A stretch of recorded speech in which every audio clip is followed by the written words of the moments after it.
Hello, welcome to Exploring Religion. I'm Dr. Kegan Chandler. In today's episode, we're going to be talking about the new religious movements of Japan, or what are known as the shinshukyo, or literally new religions. In earlier episodes, we've talked about this category of new religious movements, or NRMs, and we've also talked about what sort of religious phenomena might qualify for that category. So, if you're interested in a more general discussion about the category of new religious movements, as well as some of my criticism regarding how that term has been used in the past, as well as my criticism on some related terms, then I highly suggest you check that video out first. But today, I'm going to be giving you an introduction to what this category of NRM has referred to in Japan. And I'll be giving you a brief snapshot of a few of the most famous Japanese new religious movements, as well as a view into how they've been perceived by scholars and by the Japanese public at large. And I'll also be talking about some infamous public scandals and controversies which have continued to shape perceptions of new religious movements in Japan as well as abroad. Now, probably when most people think about Japanese religions, they will imagine ancient Shinto shrines, ancient Buddhist temples, and religious traditions which are many centuries old. But Japan is also home to hundreds of religious groups or movements which were founded much more recently. And if you saw that earlier video on the category of NRM, you'll know that I'm using this term NRM to represent movements which have been founded since the 19th century. So from the 19th century onward. And I won't be discussing the category of NRM or how I'm using it too deeply in this video, since I already made another episode on it. But in the context of Japan, we do need to talk about the emergence of this Japanese term shinshukyo in early modern Japanese history. The term shinshukyo, which scholars and journalists in Japan have used since World War II, this term has been used to refer to groups developing in the early to mid 19th century. However, some of these 19th century groups had previously been described as sects or denominations of Shinto.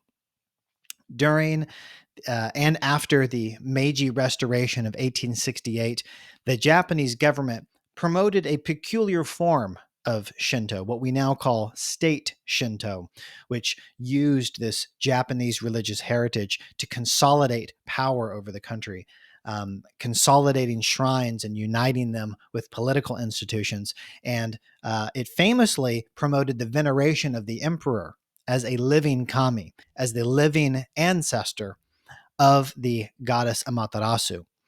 And this state sponsored religious creation included the suppression of other religions in Japan, including Buddhism, especially, and of course, any of these shinshukyo, new religions, or shinko shukyo, newly arisen religions.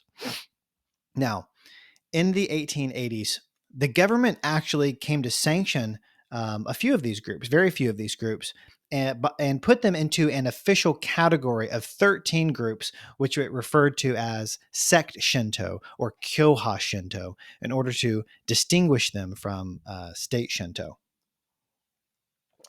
And as you can imagine, getting qualified as a member of this sect Shinto or Kyoha Shinto wasn't easy.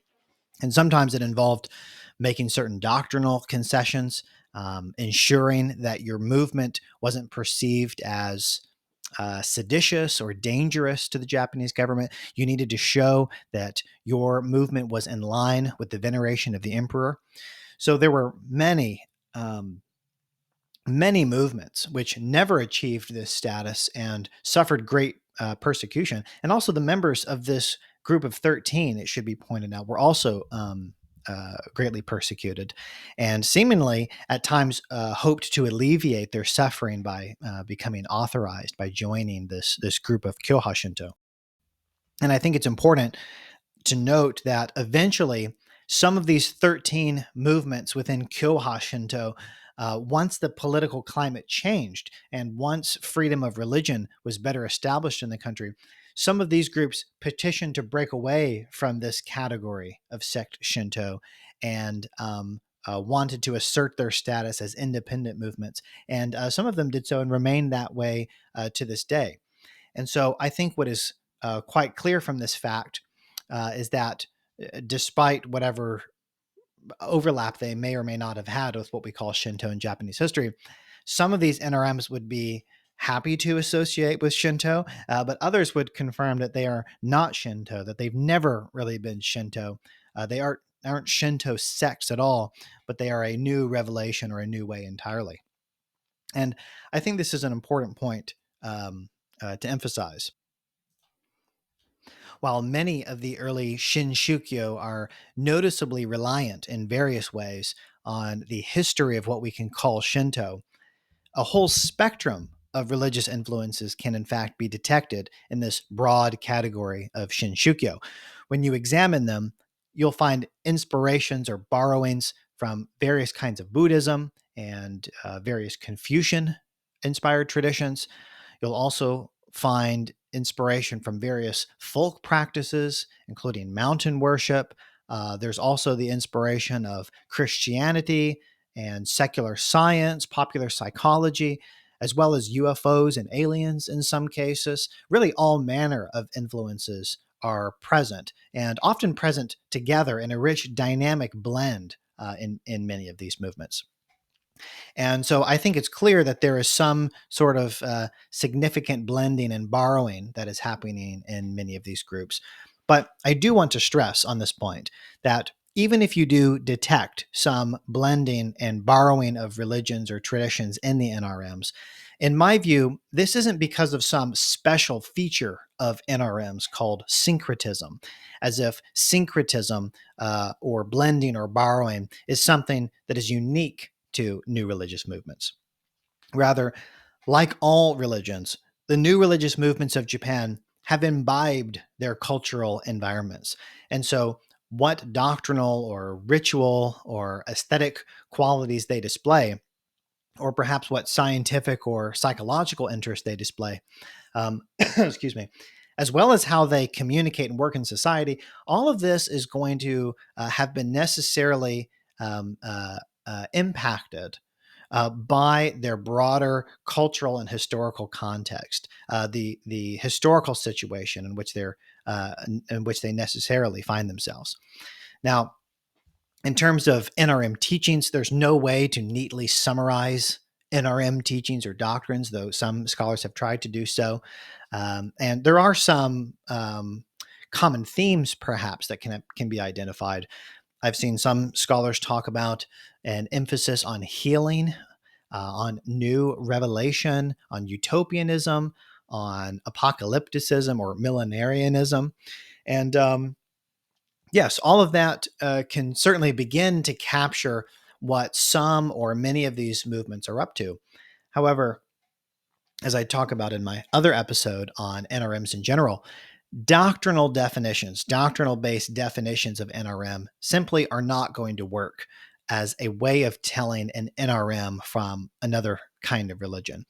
And neither are definitions that are based on, as I mentioned earlier, syncretism or on charismatic leadership or even certain behavioral or psychological features. So called mainstream or dominant traditions or religions founded prior to the 19th century. Uh, all of these are going to have many or all of these traits that I just mentioned at some point in their history or in their genetic makeup. And so we need to make sure that our categorization of religions isn't arbitrary, or worse, that we aren't. We want to make sure that we aren't reinforcing the attempts that have been made by orthodox or dominant groups to disparage their theological rivals. Excuse me. And by the way, in this episode, I will not be focusing really at all on any of the teachings of these movements or on their rituals or their conceptual content. Um, I'm going to be focusing in this episode on their history, on the relationship that they've had with Japanese society and with the Japanese government, and also with the media and some other related subjects.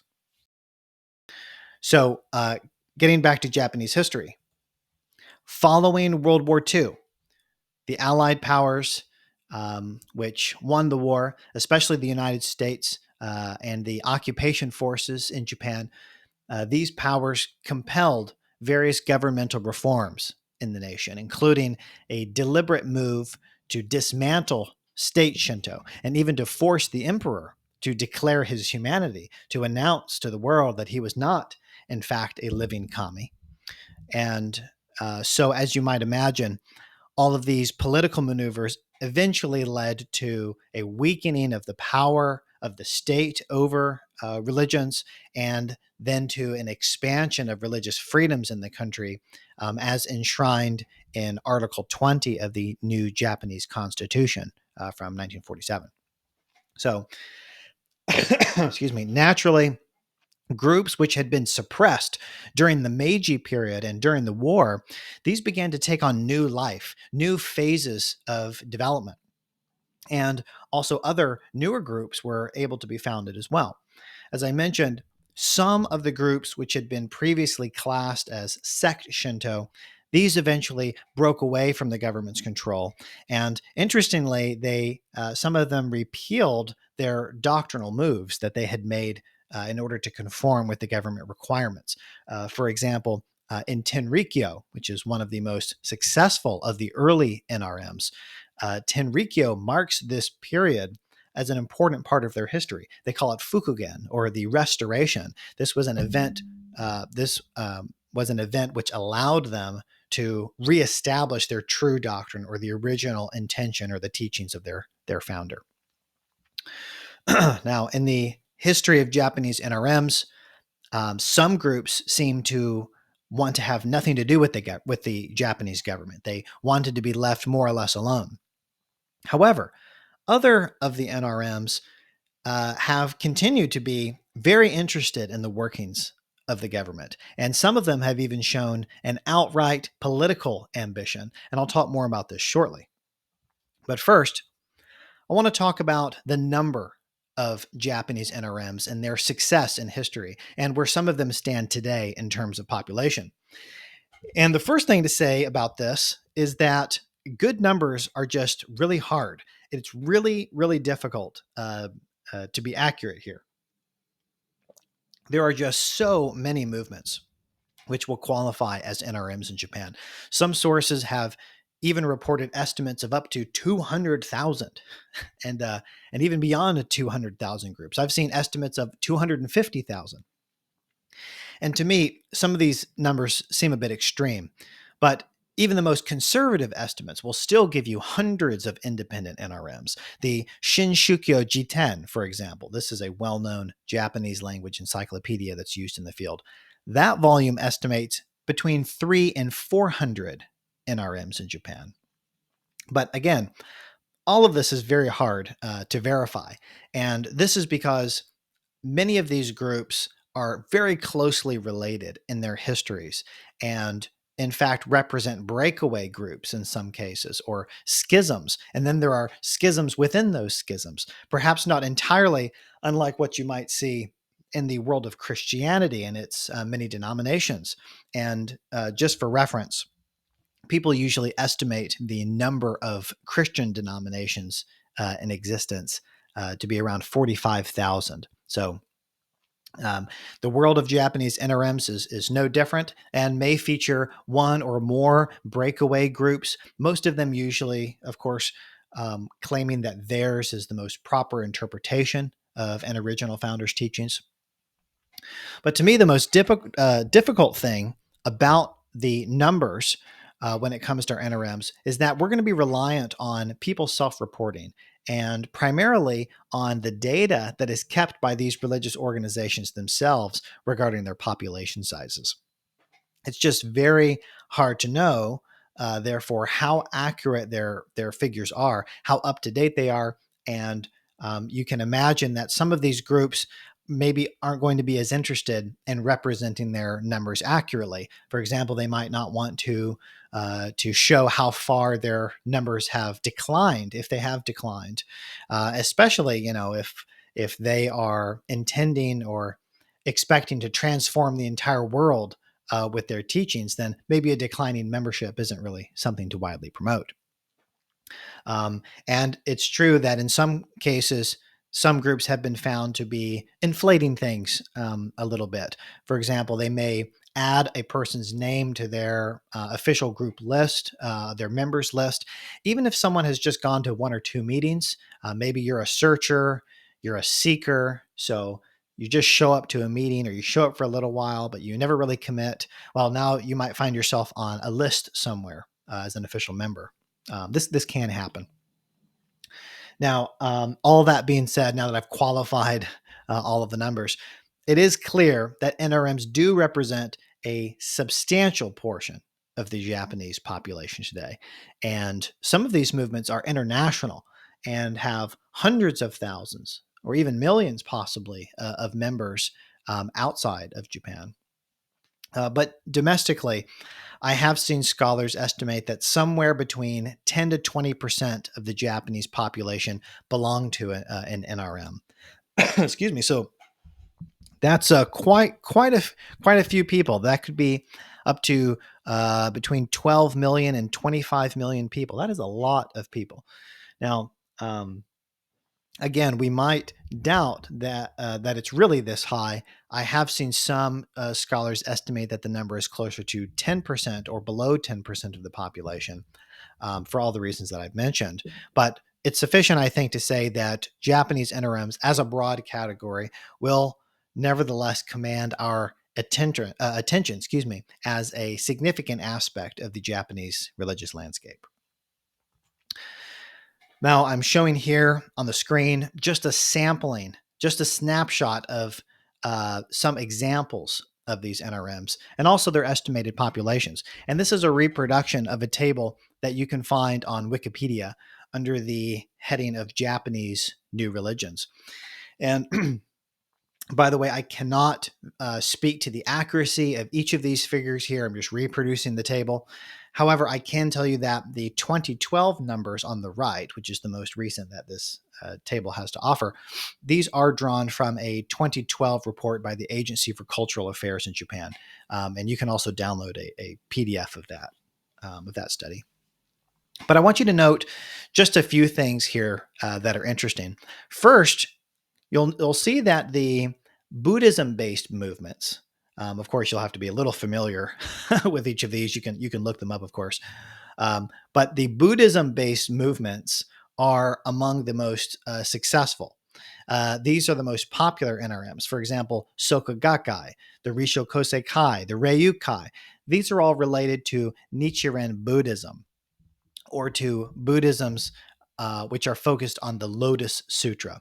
And there's also Busho Gonenkai Kyodan, which is a breakaway or an offshoot of Ryukai. However, there's one big one here that you'll want to pay attention to, Tenrikyo. I mentioned that a little bit earlier. The Tenrikyo faith is not overtly Buddhism-based. And that's not to say that it doesn't have any influence at all from Buddhism in its history. But it is deliberately, even officially, if you will, not a form of Buddhism. It seeks to differentiate itself from Buddhism. And by the way, Tenrikyo would, in fact, in my view, qualify as a monotheism that is much more similar to forms of Christianity or to Islam or to perhaps some of the Hindu monotheisms in terms of its outlook, rather than to Buddhism. And excuse me, by the way, Tenrikyo is one of the earlier groups of NRMs which developed in the early 1800s. It was founded in 1838, actually. And the earlier NRMs, to me, these are the ones that I primarily study myself and that I personally find the most interesting for a few reasons. But I also want to point out that there's a rather recent one, which is on the leaderboard here, Kofuku no Kagaku, or Happy Science. This is perhaps the newest of the new religious movements that has found significant success. And this is a group that was founded in 1986. But what I think should generally be noted about this table is the fact that the majority of these movements have clearly been on the decline in terms of their numbers, even their official numbers. Some of these movements once boasted over 1 million followers, 2 million followers decades ago, but have now sometimes dwindled into a few 100,000. Again, even if these numbers are off, you can tell that they've all been generally declining in population. And I'll point out just briefly that this may not be necessarily unique to the Japanese NRMs.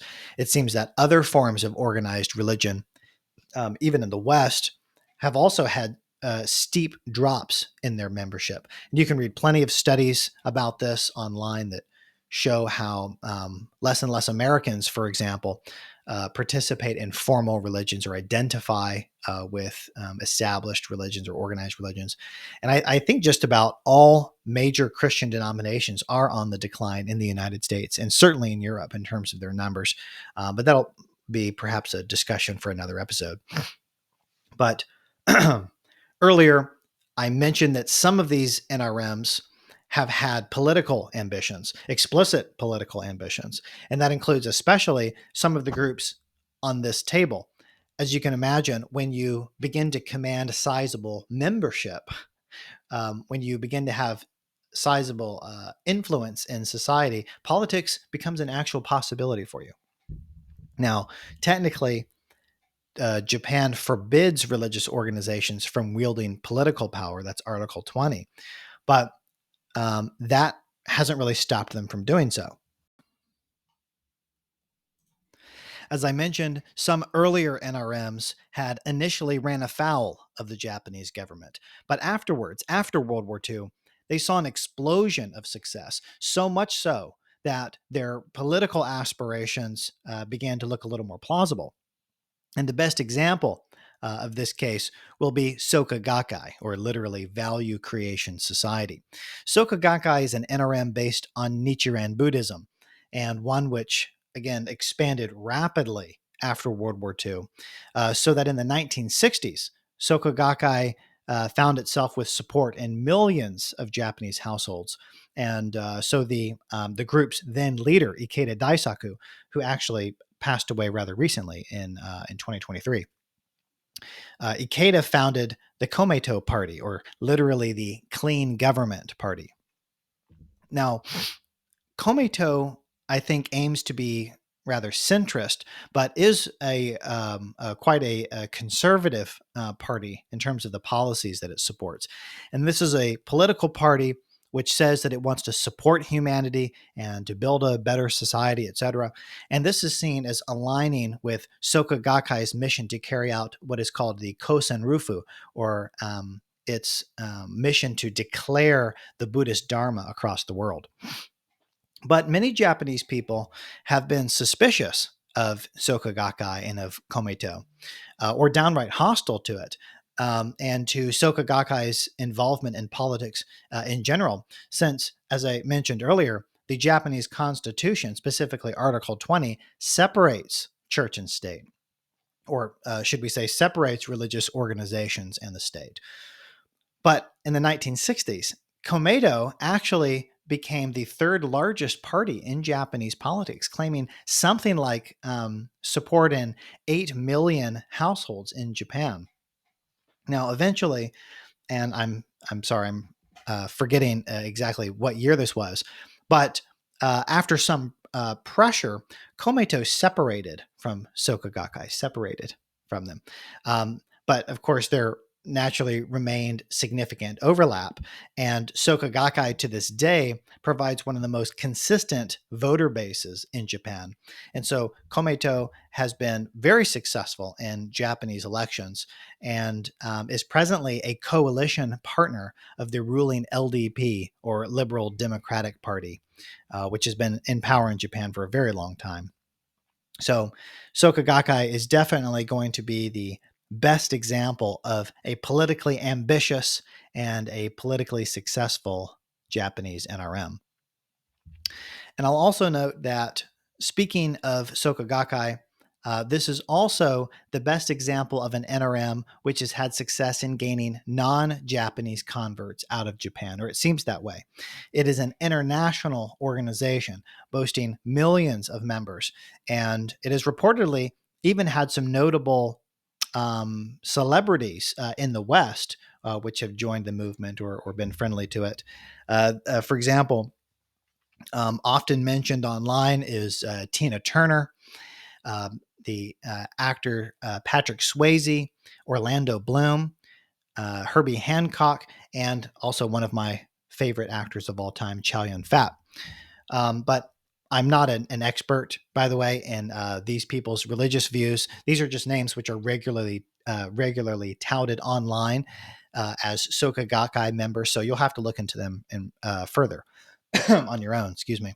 But anyway, getting back to politics and the public perception of Japanese NRMs, for quite a long time, the Japanese public, or large sections of it, they seem to maintain a cautious skepticism, I think, about many NRMs.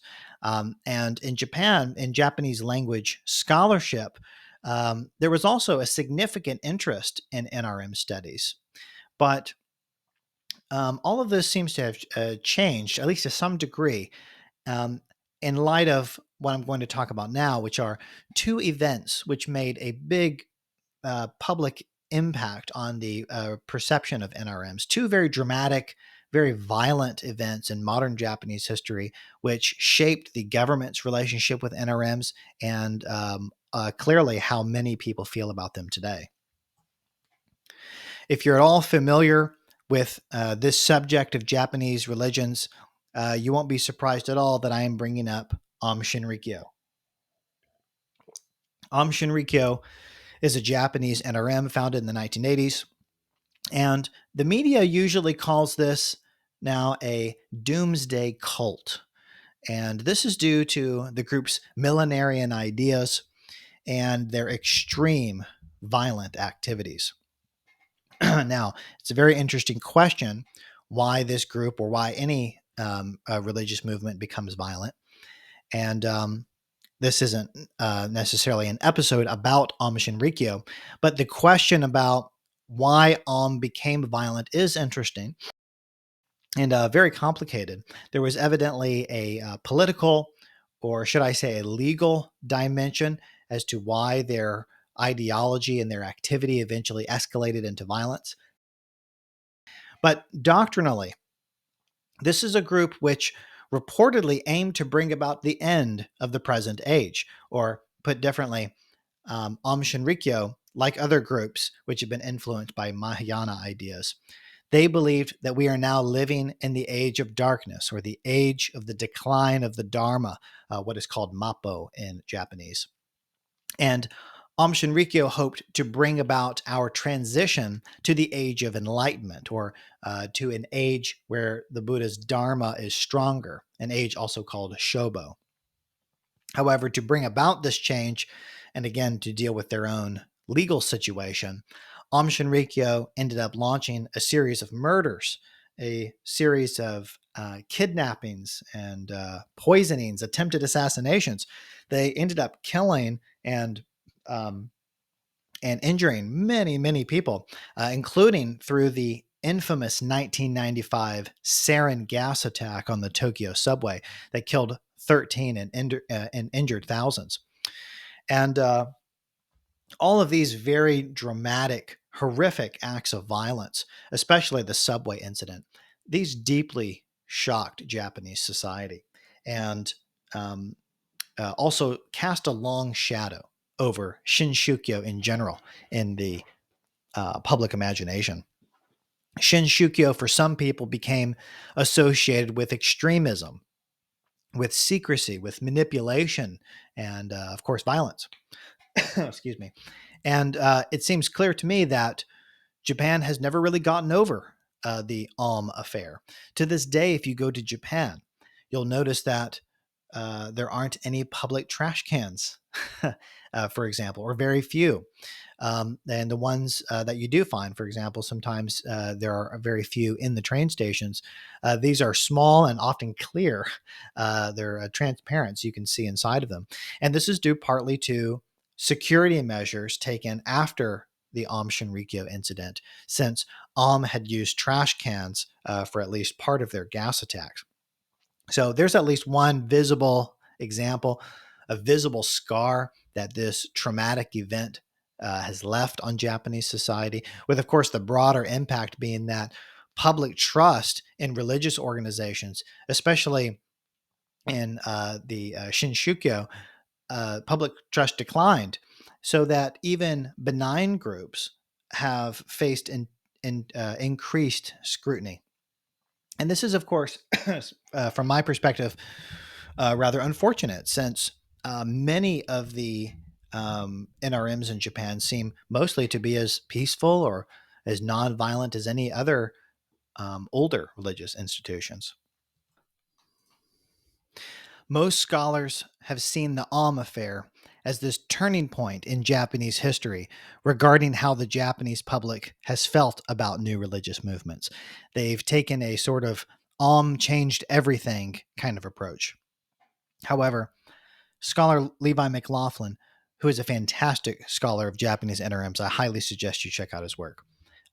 McLaughlin has actually pointed out that anti NRM sentiment had already been part of the public conversation in Japan. For example, with the vilifications of Soka Gakkai.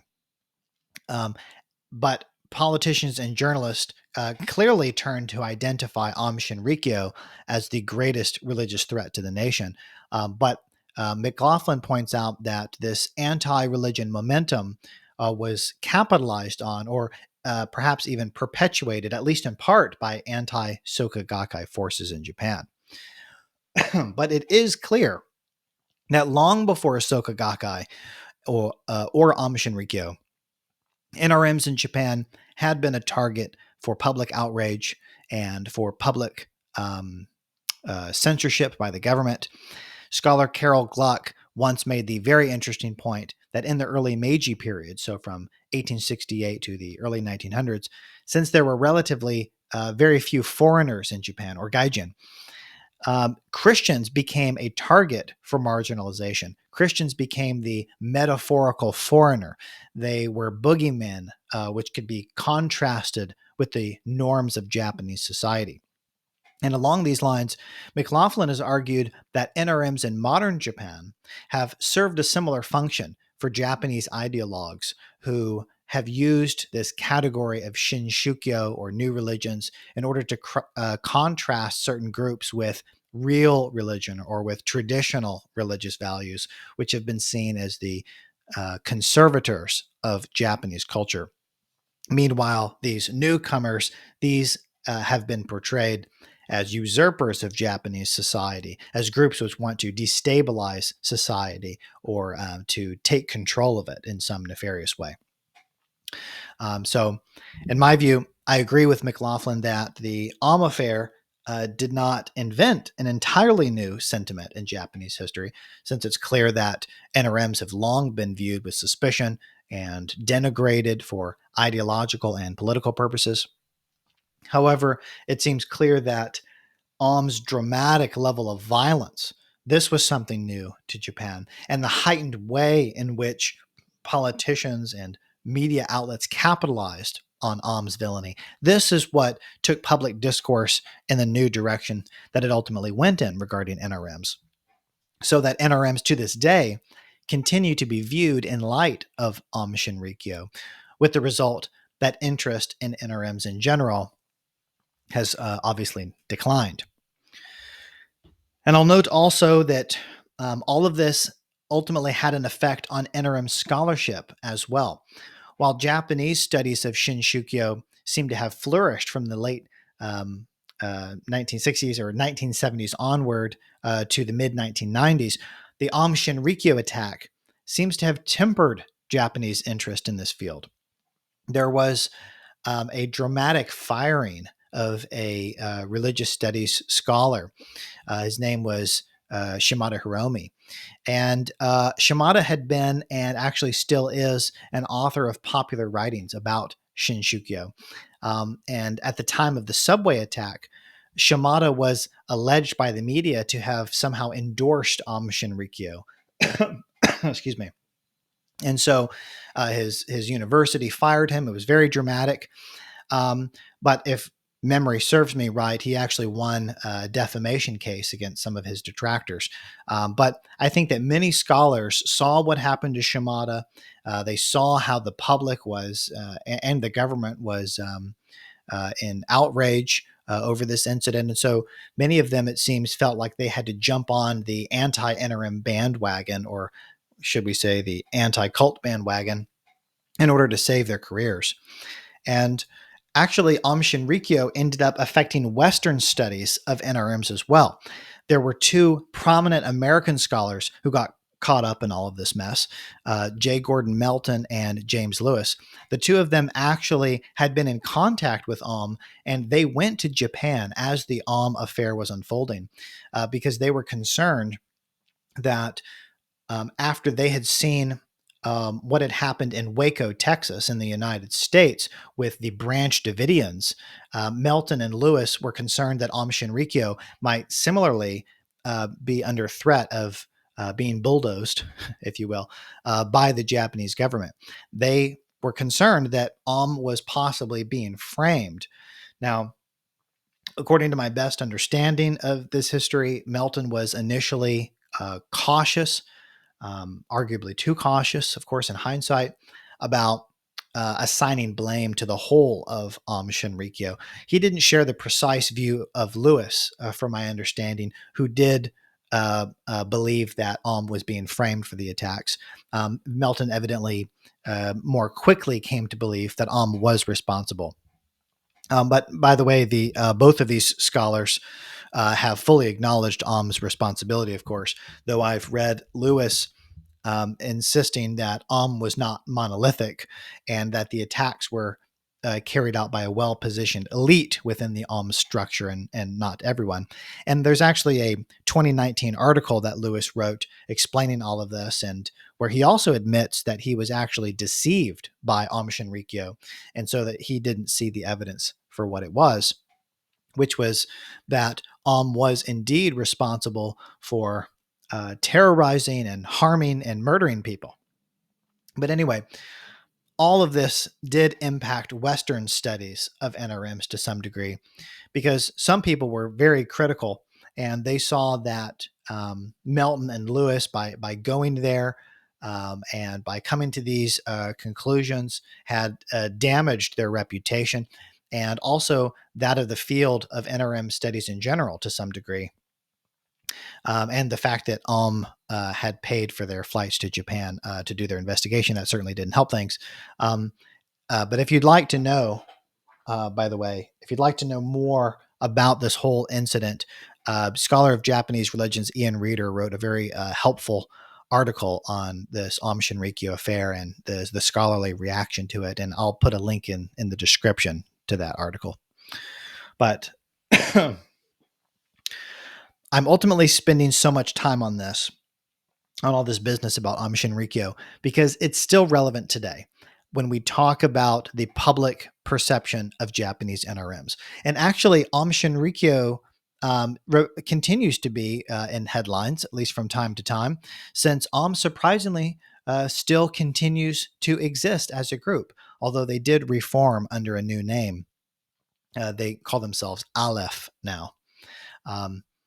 So people in Japan continue to protest their existence and to be wary of them, and also of a few splinter groups, for example, Hikari no Wa, and certainly Aum Shinrikyo was in headlines again in Japan, in at least in 2018, when the Japanese government finally executed the founder of Aum Shinrikyo, Asahara, as well as several others who were responsible for the attacks. And then subsequently in 2019, Aum Shinrikyo was in the headlines again when a young man in Tokyo intentionally ran his car into a crowd of pedestrians in Harajuku.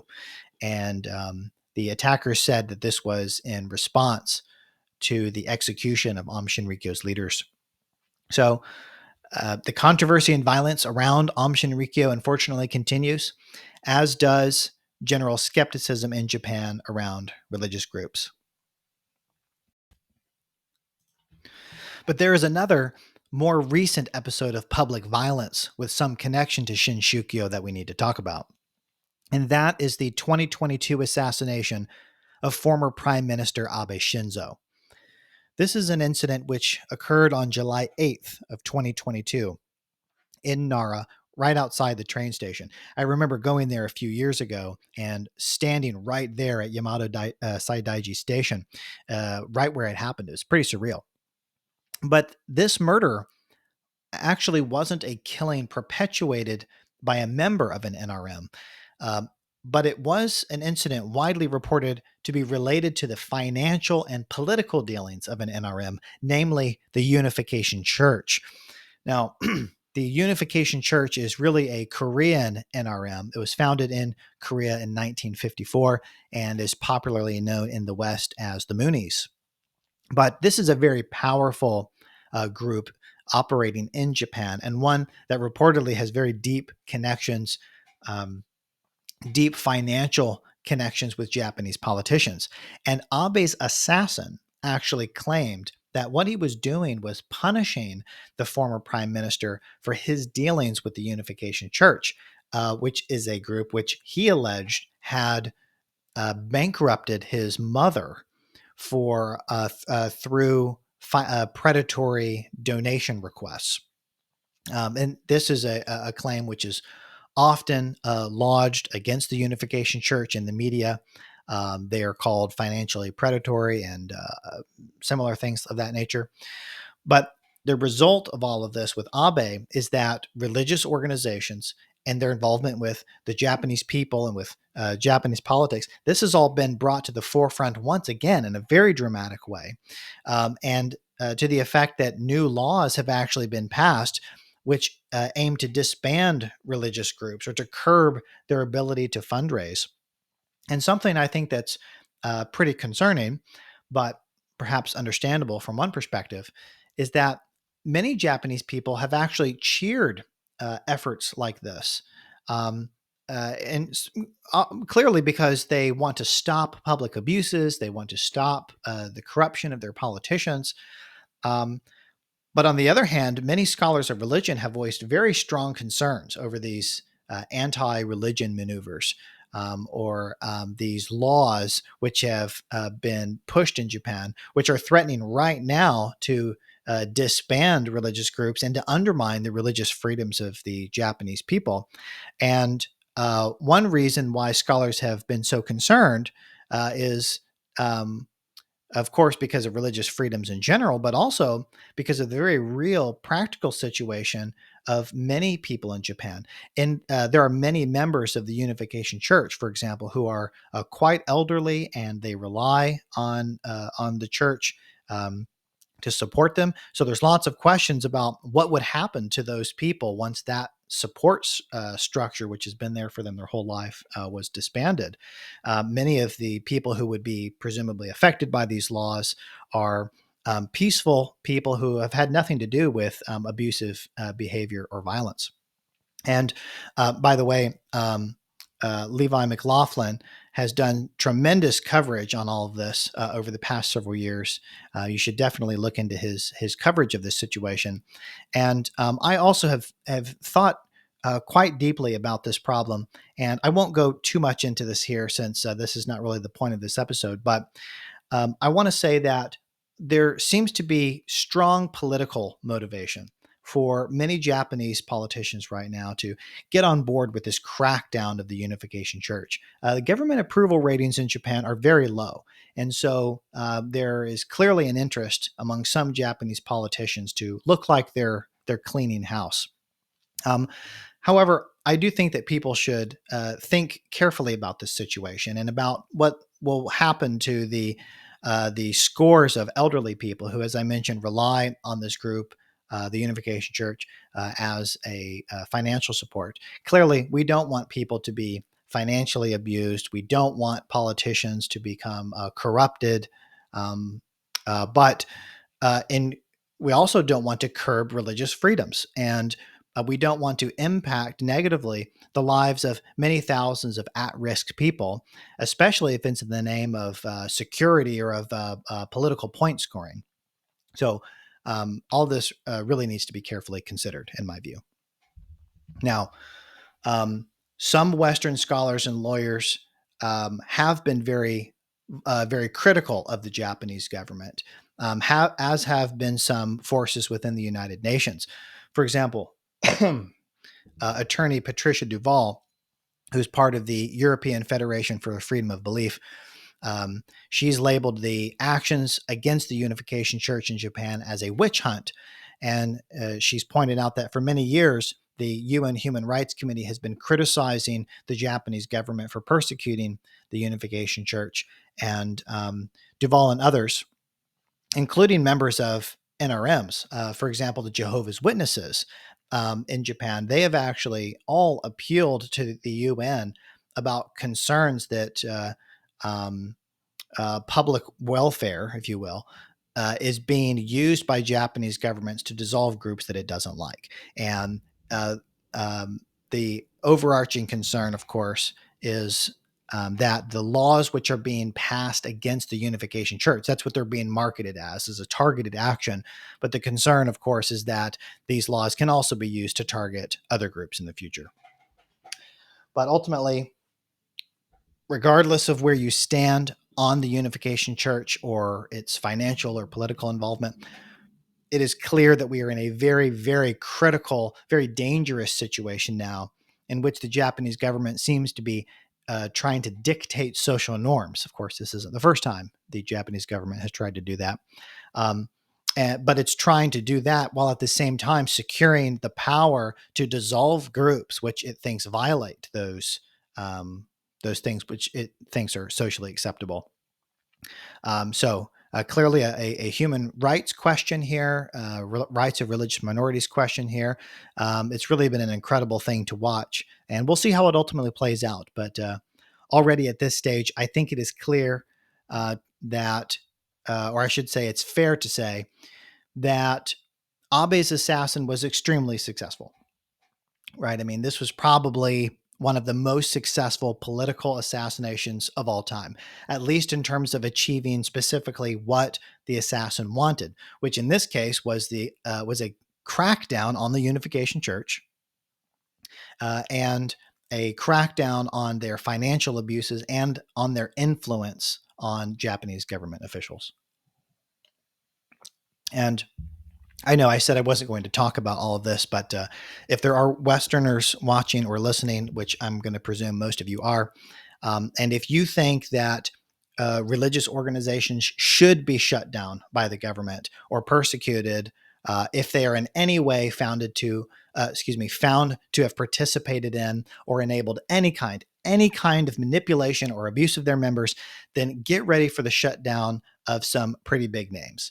Get ready for the shutdown of the Roman Catholic Church, for example, or the Southern Baptist denomination in the United States, or many other institutional pillars which are thought to be mainstream or orthodox or respectable religious organizations in your part of the world. All of these have been found in varying degrees to be associated with forms of abuse, sometimes horrific abuse. And so all of this demonstrates, I think, that the abuse of human beings, whether it is financial, whether it is sexual, or any other type of abuse, this is something that can be found in all organizations of human beings, whether we're talking about governments or corporations or universities or, yes, religious organizations. So this means that people have to be quite careful in terms of the criteria on which they are going to base government action. And by the way, if this general subject interests you, that is the marginalization of religious groups or religious minorities using certain categories, you'll probably want to check out my video on the category of new religious movements and also a public lecture that I gave in Little Rock, Arkansas at the end of 2014 at the UCA conference on cult rhetoric and how it's been used to marginalize and target religious groups that people don't like. But again, I don't want to dwell over long on the category or even on this issue of public scandals and violence, though at least these two events, Aum Shinrikyo and the Abe assassination, these are very important for understanding how Japanese NRMs have been perceived over the past several decades by the Japanese public and by the government, and also by scholars. But I want to move on now to a different subject. We have talked so far about how NRMs have been seen by Japan, by the Japanese society. But I want to turn now to the question of how NRMs have marketed themselves to Japanese society. Some Japanese NRMs have acclimated very well to the new globalized situation of Japan. These have often used mass media to spread their message and to maintain their base and even to expand their influence and their numbers. Other NRMs, as we have seen already, have dwindled in their populations. Um, Most have been unable, it seems, to adapt to the forces of globalization, or they've been outcompeted by their rivals. Some NRMs in the older period actually were quite good at utilizing the media of that time. For example, Omoto or Omotokyo was famously quite good at using mass media like newspapers and radio and film to communicate directly with the Japanese population. And so, even though they were at odds with the Japanese government, they became one of the fastest growing NRMs and made a significant impact on the culture. And by the way, here is a fantastic book on this subject about how Omoto used these means to grow themselves. It's Profit Motive by Nancy Stalker at the University of Texas. However, Omoto and many of the older shinshukyo obviously lost ground eventually, and they seem to have been unable to adapt to the current cultural situation. Um, but on the other hand, an example of a popular movement which seems to have done quite well in our current climate, at least in terms of their official numbers, is Happy Science, or Kofuku no Kagaku, which was founded in 1986. Happy Science, since the 1990s, has published lots of manga and anime series, anime theatrical films, some of which have pretty high production values. They've also made a lot of live action movies, which have promoted their beliefs. Really impressive use of mass media. And by the way, you can watch many of these anime films on YouTube for free. And you can also watch on YouTube the anime produced by Aum Shinrikyo, which is really wild and also features the founder Asahara Shoko singing. He's not a great singer, but the tune is rather catchy, and maybe I'll put a link to it in this episode. But I've also included on the screen here in the middle one of their several mangas. That is Asahara standing there looking very consequential. And by the way, if you're familiar with 1980s manga in Japan, you may or may not agree with me that they tried to make Asahara look something like the character Rao from Hokuto no Ken, or Fist of the North Star. Anyway, just something I noticed. But I should also mention that my supervisor and colleague at the Center for the Study of Asian Religions at the University of Cape Town, Elizabeth Porku, she has done a lot of good work on Japanese religions and their use of the media, especially anime and manga. And she has a really great article that you can read online about Tenrikyo and about how Tenrikyo has used manga to tell the story of the life of their foundress, Nakayama Miki. And I've included on the screen on the left here a cover for the first volume of their Tale of Oyasama. And by the way, Porku has published a lot of work on the interaction between Japanese religions and secular features of Japanese society that's worth checking out. But for a general analysis on how Japanese NRMs specifically have used media to market themselves, with some really good analysis of groups like Kofuku no Kagaku and Aum Shinrikyo and others, um, I'll recommend Erica Baffelli's book from Routledge, Media and New Religions in Japan from 2016. It's really great. And also, if you're interested in a Japanese perspective, there's also a Japanese book from the 90s that's useful for getting a Japanese view of things. This was written by the famed scholar Inoue Nobutaka, called Shinshukyo no Kaidoku. And Kokugakuen University in Tokyo actually published an English translation in 2017, which is currently available online as a PDF if you're interested. It's called Japanese New Religions in the Age of Mass Media. And I think that this book is still really helpful, and it has a whole section written after the Aum Shinrikyo attacks, which is pretty good. But looking at the whole history of NRMs in Japan since their emergence in the early 19th century, it's interesting to me that forces arguably related to globalization are what paved the way for the development of many NRMs in Japan.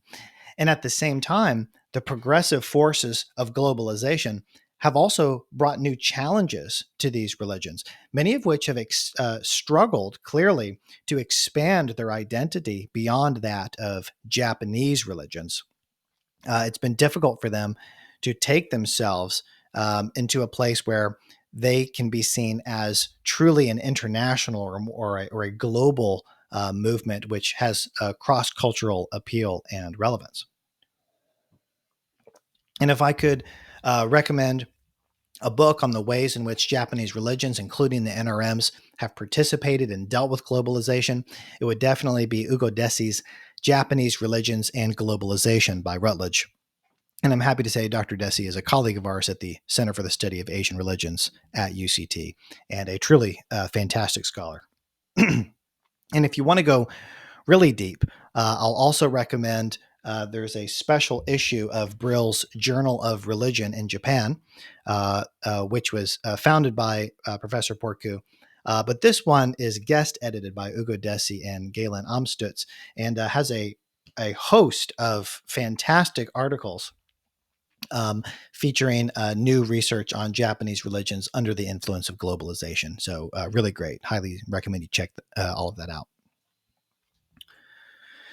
Speaking of other resources on Japanese NRMs, I want to close this video by pointing you to some other relevant English language works which may be helpful to your own investigations.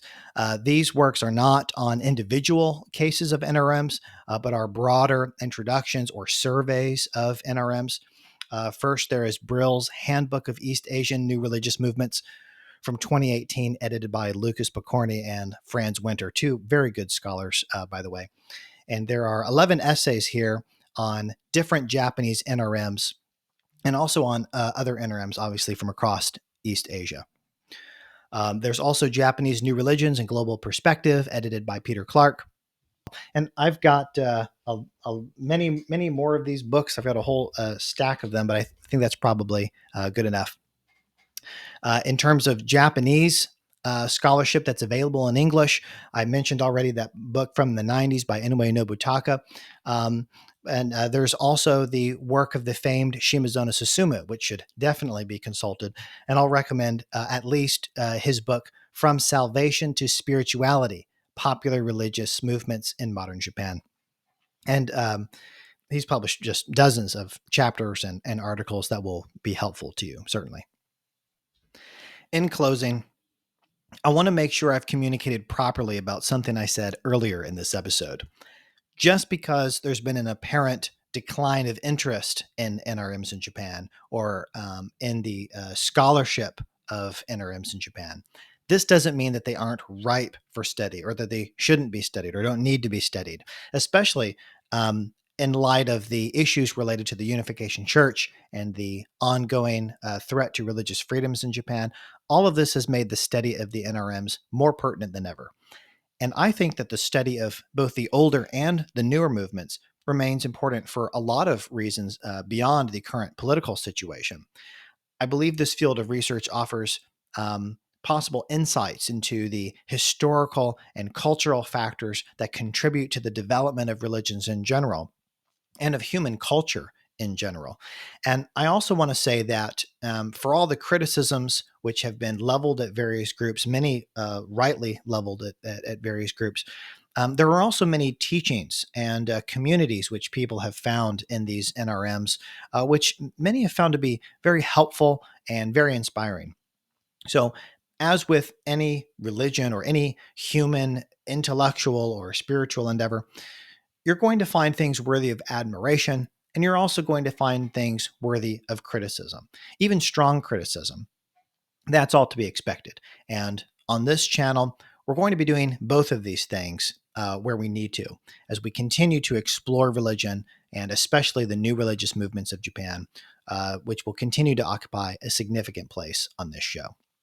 But hopefully, this served you well as a high level introduction. I really appreciate you joining me, and I hope that you will like the video and subscribe and turn on the notification bell and all of that. It's really helpful for helping to get this channel off the ground, and I really appreciate your support. So until next time, I'm Dr. Kegan Chandler. Thanks for joining us on Exploring Religions. Take care. Bye bye.